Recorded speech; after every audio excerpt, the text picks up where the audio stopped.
आज हम आपको अमेरिका में फ्रेश फ्रूट और वेजिटेबल्स के बारे में बताते हैं, स्टोरों के बारे में।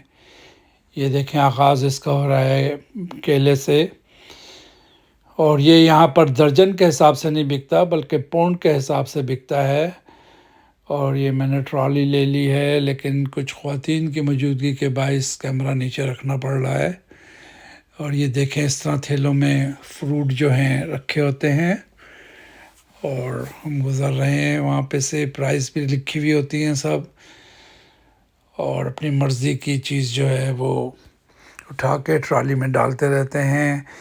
यहाँ पे माल्टे वगैरह ये सब चीज़ें वज़न से बिकती हैं, 3 पौंड 4 पौंड। ये जैसे आम है, ये वज़न, ये एक एक दाने से बिकता है, दर्जन से, मतलब एक दाना 2 दाना इस तरह। पपीता जो है ये वज़न से बिकता है। इसके रेट होते हैं जैसे $1.09 पर पौंड। तो अब ये जितने पौंड का होगा, $8-10 का पपीता होगा। ये आप ख़ुद उठाते हैं इसको और काउंटर पे ले जाते हैं। और ये कैंटरलॉप जो है ये गर्मा सर्दे की नस्ल का होता है।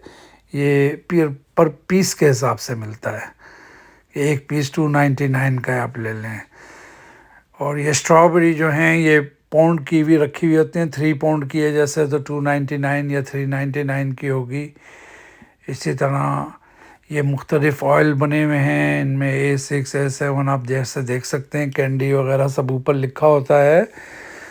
अगर आपको मेरी ये वीडियो का सिलसिला पसंद आ रहा हो तो प्लीज़ लाइक कीजिए, सब्सक्राइब कीजिए और शेयर करना ना भूलें। एक और ख़ास बात अब मैं चाह रहा हूँ वो लेने, जिसको कहते हैं I can't believe it's real butter. 20 साल हो गए हार्ट अटैक के बाद, जब डॉक्टर ने मेरे लिए मक्खन पे पाबंदी लगाई थी, तो उन्होंने ही एक तजवीज़ दी थी कि एक आर्टिफिशियल आता है, ये सब्ज़ियों, ऑलिव ऑयल और मुख्तलिफ़ चीज़ों के मुख्तलिफ़ फ्लेवर से बनता है। और इसमें मक्खन बिल्कुल नहीं होता, तो फ़ैट रिड्यूस होता है और ये आप खा सकते हैं। तो मैं गुज़िश्ता 20-22 साल से इसका इस्तेमाल कर रहा हूँ। जायका यकीन जाने बिल्कुल 100%, मैं 99 भी नहीं कह रहा, मक्खन की तरह, बल्कि मक्खन से अच्छा होता है। ये है, ये आ गया।